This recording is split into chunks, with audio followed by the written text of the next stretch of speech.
자, 안녕하십니까? 자, 챕터 1 정보와 사회와 그렇죠? 정보 보호에 관련돼서 한번 보도록 하겠습니다.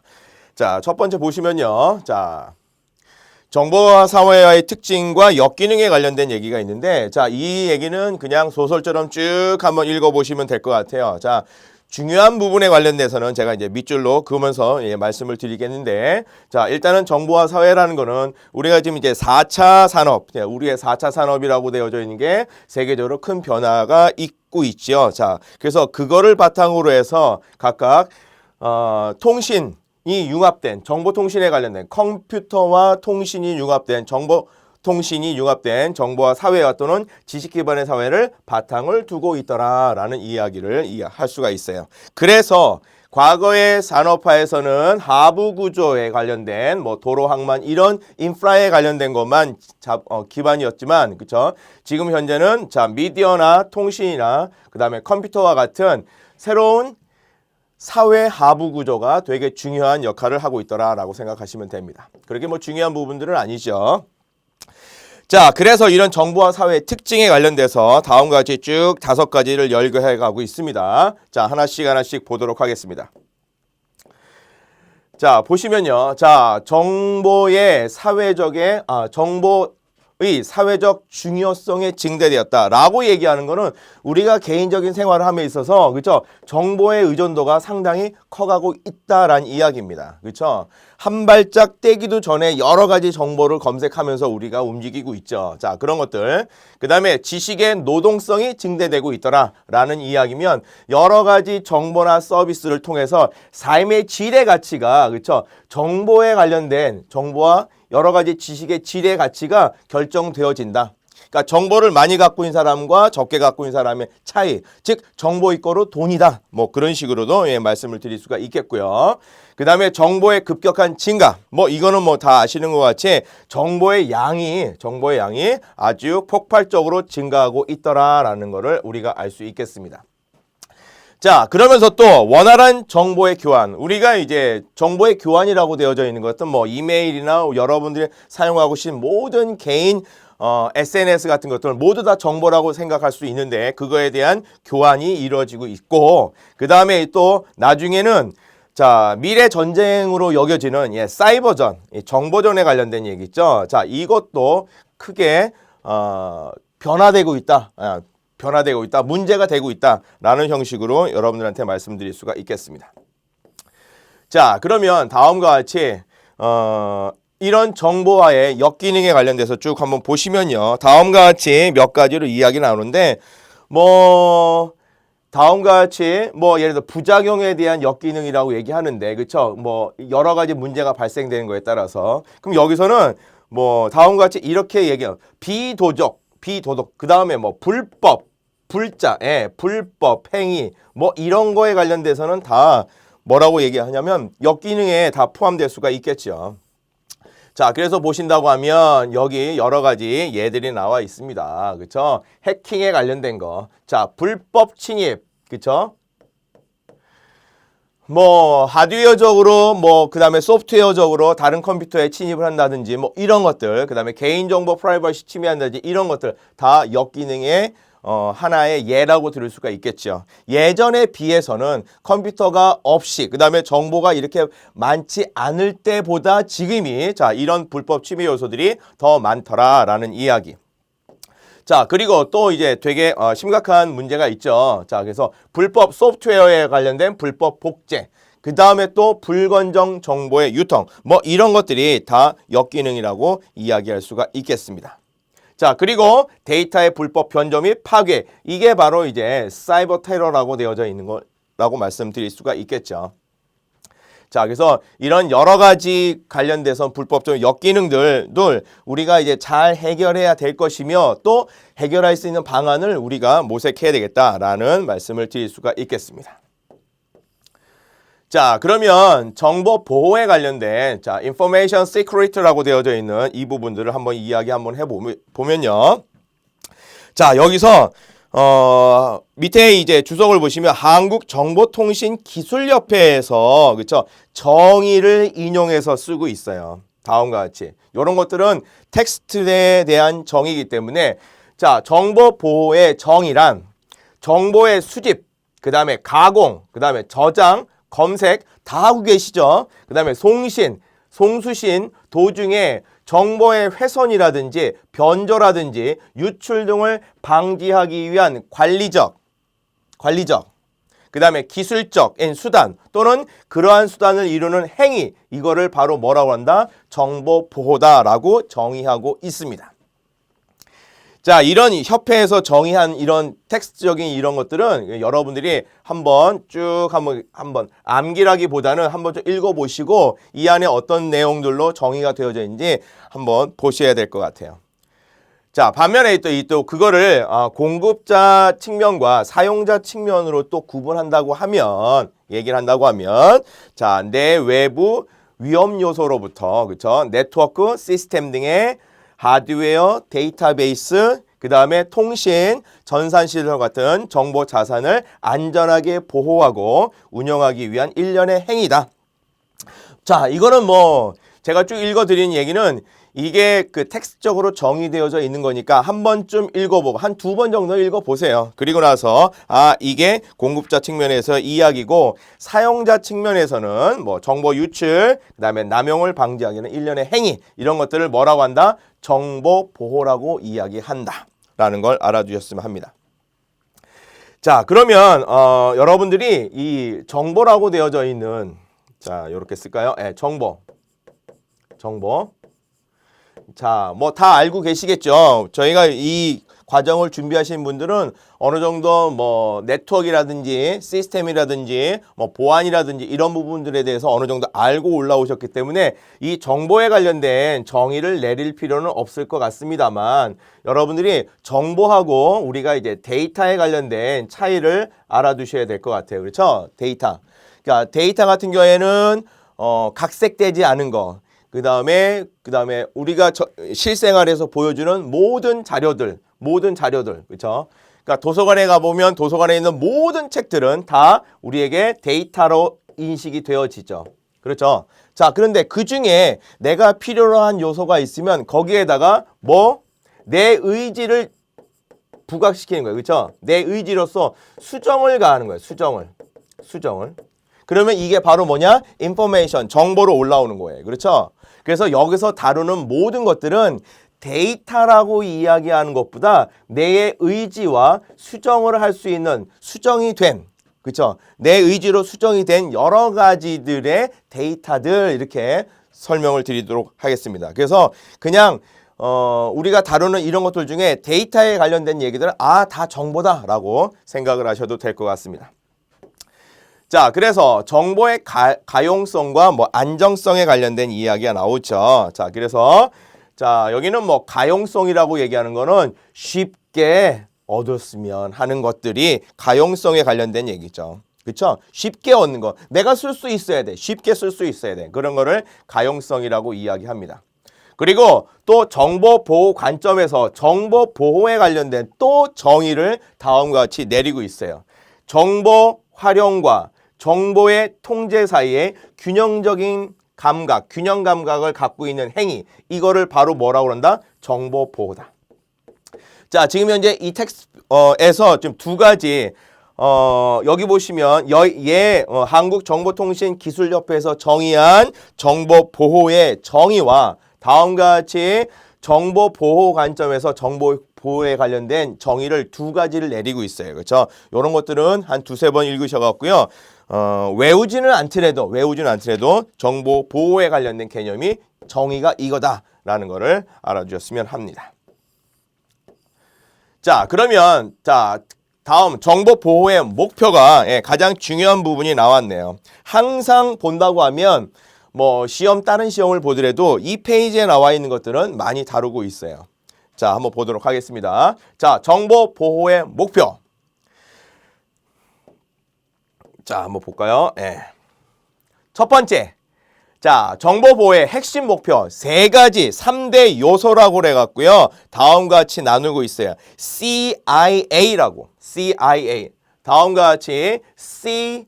IA라고 그래갖고 다음과 같이 이렇게 정보보의 핵심 목표 세 가지라고 얘기를 해주는 게 이런 그림으로서 나타내주고 있습니다. 자, 기밀성, 그 다음에 무결성, 그 다음에 가용성. 그렇죠? 가용성. 가용성이라고 되어져 있는 것들은 다른 말로 유용성.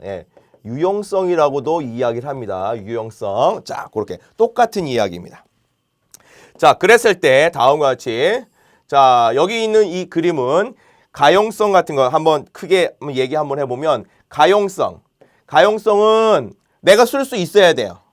근데 지체로 인해서 못 써요. 그렇죠? 또 어떤 재난 상황에 있어서 못 씁니다.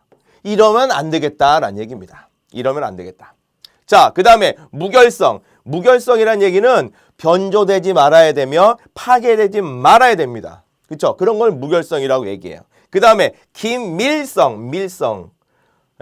김일성이 아니라 기밀성. 자, 밀 있죠. 밀. 자, 밀이란 얘기는 뭐냐면은 긴밀한 거. 그렇죠? 뭐냐면은 세밀하고 다음과 같이 정보가 나의 개인 정보가 그렇죠? 공개나 노출되지 말아야 돼요. 나만 알고 있어야 되는 것들.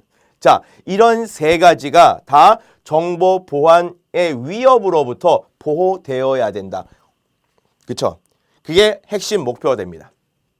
자, 여기 이제 정보 보안의 위협이라고 되어져 있는 것들은 아까 얘기한 것들, 뭐 사이버 공격이나 아니면 개인정보 유출이나 그런 것들을 다 위험 요소로 이야기할 수 있죠. 그래서 각각 가용성과 기밀성과 무결성은 이 모든 것들은 이런 정보 보안의 위협으로부터 보호되어야 된다라는 게 다음과 같이 최대 목표가 되겠습니다. 자, 그러면 좀 디테일하게 한번 들어가 보시면요. 다음과 같이. 자, 기밀성 이야기를 하고 있습니다. 그렇죠? 얘는요. 자, 한마디로 비밀보장이에요. 비밀보장. 그렇죠? 비밀보장.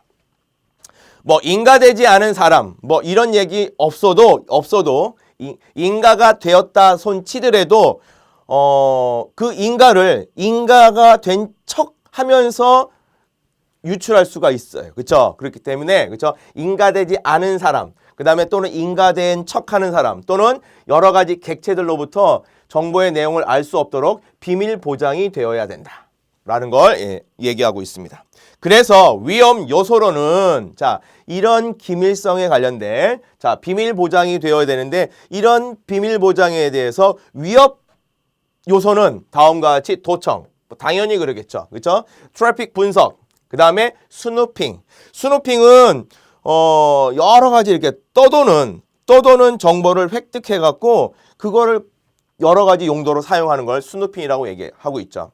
트래픽이라고 얘기하는 거는 우리가 트래픽 분석 프로그램 뭐 예를 들어서 와이어샤크라고 되어져 있는 프로그램 혹시 아시나요? 예, 아실 겁니다. 그래서 그거를 통해서 각각 컴퓨터와 컴퓨터 사이에 패킷들이 넘어가는 거를 중간에서 이렇게 엿보는 거예요. 자, 그런 것들을 의미합니다. 자, 그래서 이런 게 위험 요소가 되어지더라. 예, 도청, 트래픽 분석, 스누핑 같은 거. 스누핑은 다시 얘기하면 그냥 주변에 떠도는 것들이에요. 떠돌았는데 그 떠도는 데이터가 어떤 특정한 사람들이나 객체들의 정보들이 떠돌아 다니는 거예요. 그걸 취합해서 다음과 같이 그 사람의 비밀을 빼내는 거. 자, 그래서 이런 것들을 보장하기 위해서 그렇죠? 보장하기 위한 보안 기술은 암호화가 대표적으로 해야 되겠다라는 이야기입니다.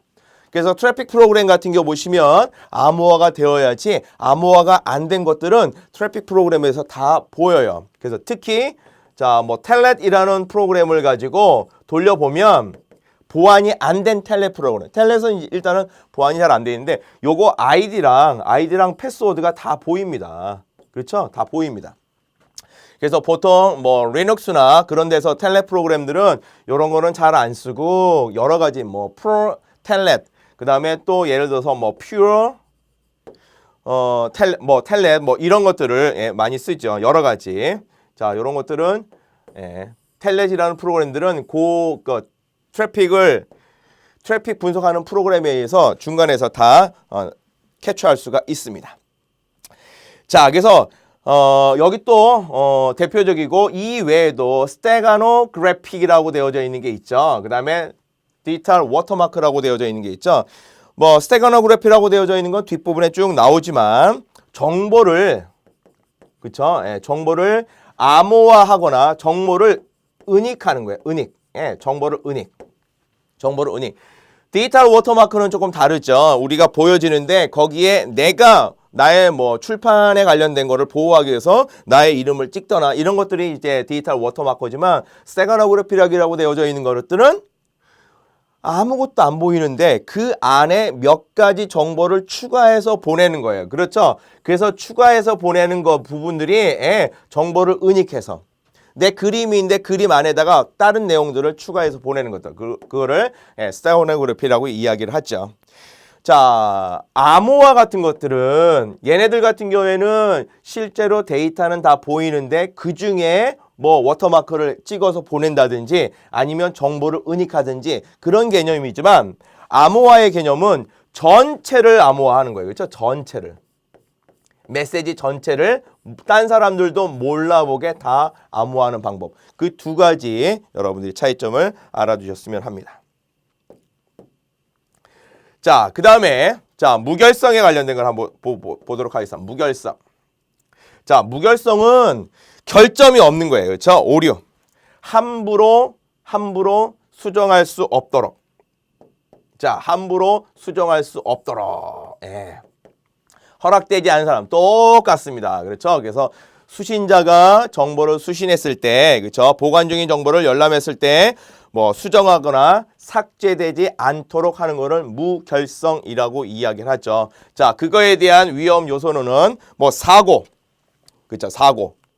그 다음에 뭐 변조, 뭐 파괴, 뭐 이런 것들. 아까도 얘기했지만 의도적인 변경, 삭제, 컴퓨터 바이러스들에 대한 손실. 그 다음에 가장하는 거, 뭐뭐인 채 하는 거, 뭐 이런 것들. 그쵸? 그 다음에 재전송하는 거, 재현하는 거. 그 다음에 부인하는 거. 자, 재전송이라고 되어져 있는 것들은 뭐냐면 우리가 네트워크를 할 때, 그쵸? 가장 취약점 중에 하나가 뭐냐면 재전송을 하는 거예요. 재전송. 어떤 의미의 재전송이냐면 자, A라는 사람이 있고 B라는 컴퓨터가 있는데 다음과 같이 연결이 확립된 후에 얘가 다음과 같이 데이터를 보내기 위해서는 항상 어떤 신호를 보냐면 싱크로나이즈 신호라는 걸 보내요. 어떤 거냐면 동기 신호를 보내는 거죠. 야, 나 이제 연결됐으니까 데이터를 보낼게 라고 얘기하면서 보냅니다. 자, 그랬을 때 다음과 같이 얘가 싱크로나이즈 신호를 잘 받고 이거에 대해서 응답 신호를 보내줘야 돼요. 그게 바로 뭐냐면 싱크로나이즈 신호 플러스 아주 긍정적인 응답, 이런 걸 보내줘야 돼요. 그럼 얘는 이런 응답을 받도록 기다리는 거예요. 여기 타이머가 이렇게 돌아갑니다. 타이머가 째깍째깍 어느 정도 시간 내에는 얘가 들어와야 돼요. 들어와야 돼. 근데 만약에 안 들어왔어. 그럼 얘가 보내는데 이 타이머가 종료되기 전에 얘가 안 와요. 그러면 얘는 이제 생각을 하겠죠.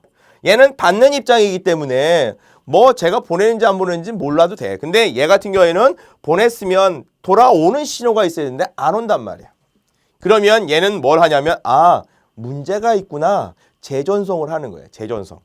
그게 바로 이런 재전송입니다. 그런 게 되게 신뢰성이 있는 네트워크에 관련된 핸드쉐이크, 3-way 핸드쉐이크라고 얘기하죠. 그런 방법이지만 그게 하나의 취약점이라고요.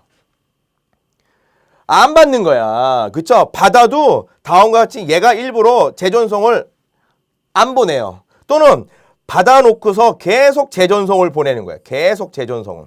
다른 데다 이렇게 감춰놓고 계속 재전송. 그러면 얘는 다른 일을 못하겠죠. 다른 일을 못하겠죠. 그런 게 다음과 같이 재현 또는 재전송에 관련된 위협이다. 그 다음에 부인이라고 얘기하는 건 뭐냐면 이건 뭐 와이프를 얘기하는 게 아니라 오리발 내미는 거예요. 오리발. 뭐냐면은 자, A에서 B로 데이터를 보냈어요. 그러면 너 받았니? 나 안 받았는데? 부인하는 거예요. 이거랑 똑같은 거지. 그래서 어떻게 보내냐면 A에서 보낼 때 제가 부인을 못하게 부인 방지를 할 수 있도록 그쵸? 그런 기술이 필요한 거예요. 내가 너 보냈으면 너 받은 거 내가 확실히 알 수가 있으니까 너는 이제 부인 방지를 못할 거야. 부인을 못할 거야. 그런 거예요. 그런데 지금 현재 이게 무결성에 관련된 위험 요소는 부인이란 얘기지. 보냈으면 다음과 같이 여러 가지 중간에 수정할 수도 있고 걔 정보를 획득한 다음에 그쵸 안 받았으니까 난 몰라 그러면서 본인은 그 정보를 가지고 다른 식으로 활용을 하는 거죠. 자, 그래서 이런 것들을 다음과 같이 이야기하고 있습니다. 자, 그러면 다음과 같이 얘네들을 그쵸 무결성을 보장하기 위한 보안 기술이 무엇이겠습니까? 라고 얘기하면 그쵸 좀 중요한 얘기가 나왔는데 접근 제어. 그 다음에 메시지 인증, 해시라든지 디지털 서명을 통해서 요 디지털 서명을 통하면 부인 방지를 못해요. 그렇죠? 내 서명이 들어갔기 때문에 그렇죠? 받고 나서도 그걸 열어본다든지 하면 그 부인 방지를 못합니다. 그래서 접근 제어나 메시지 인증 방식이 있어요. 그래서 접근 제어라고 얘기하는 거는 뭐냐면은 일단은 접근할 수 있는 사람의 여기 허락받지 않은 사람들의 접근을 못하게 하는 거죠. 그래서 이 접근 제어는 여러 가지가 있어요. 그래서 어떻게 얘기하냐면 시스템적으로 시스템 보안에서 접근 제어에 관련된 거를 할 수가 있고 그 다음에 또 네트워크 보안에서 우리가 나중에 보시면 시스템 보안하고 네트워크 보안에 관련돼서 쭉 얘기할 텐데 시스템 보안 측면에서 접근 제어를 못하게 할 수도 있고 네트워크 보안 차원에서 접근 제어를 못하게 할 수도 있습니다. 자, 그 다음에 이제 메시지 인증이라는 얘기는 뭐냐면 메시지 인증이라고 얘기하는 건 뭐냐면 자 보시면 메시지 인증은 다음과 같이 이런 거죠. 이 메시지는 그쵸 올바른 사람으로부터 온 것이 메시지예요. 그쵸 메시지라는 얘기는. 그런데 그 올바른 사람들에게 온 거를 인증하는 방법을 메시지 인증이라고 얘기한다. 그래서 해시에 관련된 인증은 다음과 같이 키가 없이 자, 키가 없이 할 수 있는 게 해시 인증이에요. 그렇죠? 그래서 메시지를 해시 함수를 다시 해시 값으로 다음과 같이 메시지를 해시 함수를 통해서 어떻게 해시 값을 뽑아내는 방법입니다. 글씨가 좀 이래서 죄송합니다. 자, 해시 함수를 통해서 해시 값을 뽑아내는 거야. 요런 게 다음과 같이 메시지 인증 방식의 하나예요. 그 다음에 또 메시지 인증, 실제 메시지 인증은 키값이 있어요. 키값이 오케이 있습니다. 키값이 있어요. 그래서 메시지 인증. 자, 내가 이제 보내고자 하는 메시지 플러스를 그쵸? 메시지 인증 플러스 키와 같이 만들어서 어떻게 다음과 같이 메시지 인증에 관련된 절차를 만들어 주는 거. 그래서 MAC라고 이야기를 하죠. 자, 요렇게 인증하는 그런 절차들이 있습니다. 요런 부분들은 뒷부분에 다 나오니까 자, 인트로덕션에 관련된 그 부분만 쭉 우리는 보고 넘어가면 될 것 같아요. 이게 다 뒷부분에 또 나옵니다. 자, 지금 우리는 할 때 숲을 보고 가도록 하겠습니다. 처음에는 숲을 봐야지 그 안에 있는 내용들을 알 수 있는데 안에 들어가갖고 나무만 보면 숲의 크기를 몰라요. 그래서 전체를 보고 가도록 하겠습니다. 자, 그 다음에 가용성에 관련된 얘기죠. 가용성이라고 얘기하는 거는 아까 뭐라 했어요? 다음과 같이 내가 쓸 수 있어야 돼. 지체 없이 쓸 수 있어야 돼. 그쵸? 또 재난해에서 못 쓰게 되면 안 돼요. 자, 그래서 그 부분에 대한 얘기가 여기 나오는 거죠. 자, 정보는 이용할 수 없다면 쓸모없는 당연한 거죠. 그래서 가용성이란 다음과 같이 객체가 필요로 하는 시점에서 항상 접근이 가능해야 한다. 접근 가능해야 된다. 이게 그런데 거기에 이제 중요한 게 있죠. 허락된 사람 또는 허락된 객체 이렇게 포인트를 집어넣도록 하겠습니다. 자, 그거의 이제 대표적인 요소가 도스 공격이죠. 서비스 거부 공격. 내가 서비스를 받아야 되는데 서비스를 못 받도록 차단시키는 거야. 엄한 애들이 들어와서. 그렇죠? 그 다음에 분산 서비스 공격. 마찬가지. 디스트리뷰트. 그렇죠? 분산 서비스 거부 공격들이 이제 대표적인 거죠. 그래서 디도스 공격이라고 되어져 있는 거는 뭐 여러분들 잘 알고 계시지만 나는 예를 들어서 여기 이게 PC면 PC의 80번 포트를 통해서 웹 서비스를 해주는 서버예요. 자, 요게 이제 서버입니다. 서버. 그렇죠? 자, 서버가 있는데 얘가 이제 웹 서버입니다. 웹 서버. 그래서 다른 여기 웹 클라이언트들은 웹 클라이언트들은 보통 우리 같은 사람 인터넷 익스플로러를 누르면 그냥 들어가는 사람들, 이런 사람들은 그렇죠? 다음과 같이 이렇게 80번 포트를 사용하고 있어요. 그냥 HTTP 프로토콜을 쓰고 도메인 주소를 쓰고 엔터키만 치면 그냥 들어가는 거죠. 그런데 여기는 도메인 주소 뒤에 점이 도트 도메인이라고 그 루트 도메인이 있고 그 뒤에 포트 번호가 이렇게 숨겨져 있죠. 예, 다음과 같이 콜론에 세미콜론 아닙니다. 콜론에 그 다음에 뒤에 열리게 될 기본 문서들이 있는 거예요. 그렇죠? 이런 식으로 들어가는 건데. 그렇죠? 여기에 예를 들어서 10명 정도 들어와야 되는데 다음과 같이 서비스 공격을 통해서 여기에 10명들을 엄한 애들이 다 막고 있으면 내가 11번째 들어가면 못 들어가잖아요. 그렇죠? 연결할 수 없습니다. 나옵니다. 그런 게 이제 서비스 공격이죠. 그러니까 접근이 불가능한 거예요. 그렇죠? 예, 이런 것들 잘 보아주시기 바랍니다. 자, 그 다음에 보시면 자 이런 것들 따라서 또 다음과 같이 3가지 기타 목표가 있어요. 근데 이런 기타 목표가 앞에 얘기했던 3가지 뭐 기밀성, 무결성, 뭐 가용성하고 완전 별개가 아니라 다음과 같이 상관관계가 있는 것들이죠. 그래서 책임을 추적해야 한 책임성이라고 되어져 있는 이야기를 얘기를 하고 있죠. 한 행위에 대해서는 책임을 져야 된다. 책임을 져야 된다. 그래서 다음과 같이 봉쇄, 부인 봉쇄, 부인 방지라고 얘기하는 거예요. 그렇죠? 받았으면 손살에 못 치게. 그 다음에 억제, 침입 예방, 다음과 같이 사용 복구와 기록의 허용성 이런 것들을 통해서 다음과 같이 책임의 추적성이 필요할 것이며 그 다음에 인증에 관련돼서는 아까 메시지 인증에 관련돼서 쭉 얘기했죠. 그와 마찬가지입니다. 자, 그래서 다음과 같이 2가지 종류가 있는데 사용자 인증과 메시지 인증의 예로 들 수가 있겠다. 아까 제가 한번 말씀드린 겁니다. 그 다음에 여기 또 한번 보시면 접근 제어. 자, 접근 제어. 그래서 접근 제어 같은 경우에는 적절한 권한을 가진 인가된 사람들만 시스템에 특정 시스템이나 정보에 접근할 수 있고 통제할 수 있다라는 걸 알아두셨으면 합니다.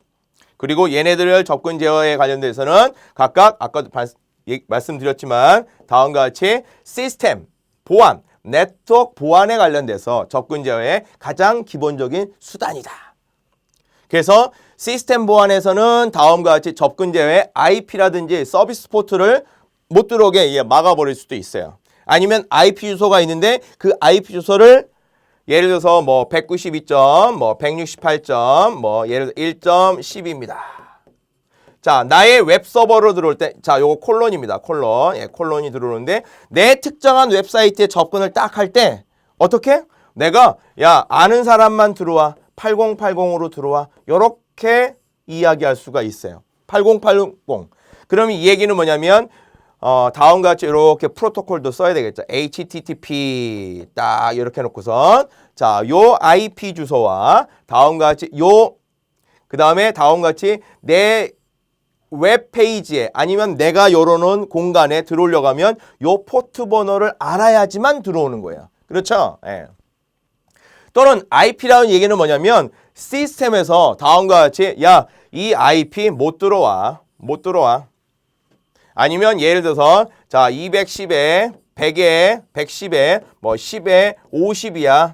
그 다음에 슬래시 24 이렇게 쓱 쓰면 다음과 같이 IP 주소가 이거고 네트워크 서브넷 마스크가 24비트인 거 255 제로인 놈들 잠깐 보시면요. 자 얘는 뭐냐면 요거 24비트라고 쓴 거는 서브넷 마스크가 255점 자 255점 자, 255점 제로에 관련돼서 이야기를 하는 거예요. 그러면 네트워크 아이디는 다음과 같이 요거하고 요걸 엔드를 취하면 네트워크 아이디는 210에 110에 10에 제로가 되겠죠. 네트워크 아이디. 그러니까 요렇게 해놓으면 네트워크 아이디가 다음과 같이 요렇게 돼있는 녀석들은 못 들어와. 아니면 여기 있는 사람만 들어와. 허가와 거부를 할 수 있다라는 이야기입니다. 그게 이제 시스템 보안에 관련된 이야기예요. 그렇죠? 그 다음에 네트워크 보안도 마찬가지 같은 개념으로 말씀드릴 수가 있겠습니다. 자, 그래서 다음과 같이 이렇게 가장 기본적인 수단은 IP 주소하고 서비스 포트를 이용해서 하면 되더라라고 말씀드릴 수가 있겠습니다. 그래서 요 부분들은 뒷장에 쭉 넘어가 보시면요, 제가 이제 시뮬레이션을 한 거라든지 여러 걸 통해서 여러분들한테 한번 보여드리도록 하겠습니다.